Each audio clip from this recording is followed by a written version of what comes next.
मुबारक हो तुमको ये शादी तुम्हारी, सदा खुश रहो तुम, दुआ है हमारी।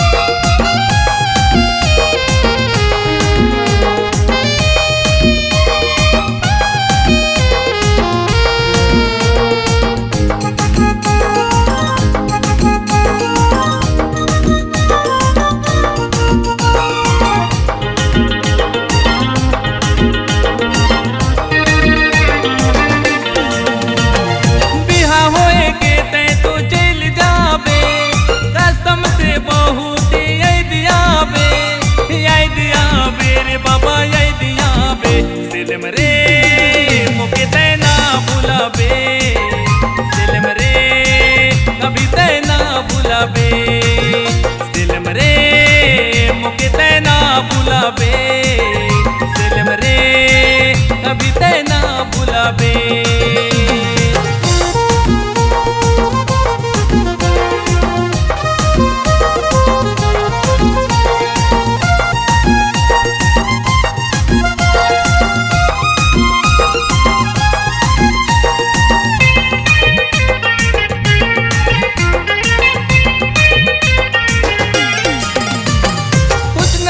है वो तकदीर वाला जे तोर बनी रे घर वाला,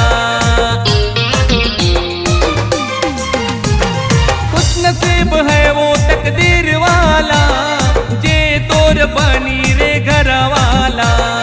सोना चांदी हीरा मोती का हार पावे, हद से भी ज्यादा तो प्यार पावे।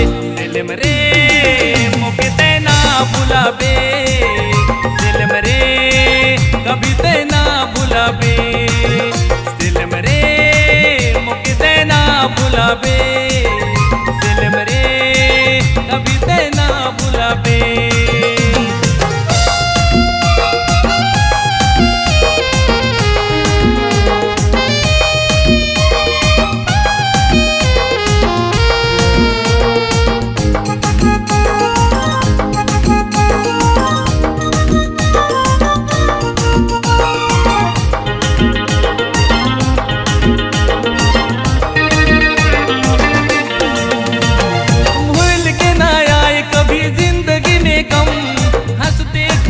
रहबे तोए हरदम,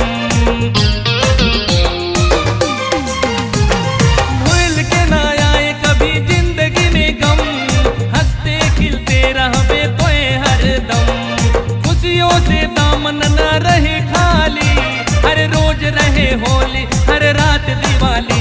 सिलम रे मुके तैना बुलाबे, सिलम रे कभी तैना बुलाबे, सिलम रे मुके तैना बुलाबे, सिलम रे कभी तैना बुलाबे।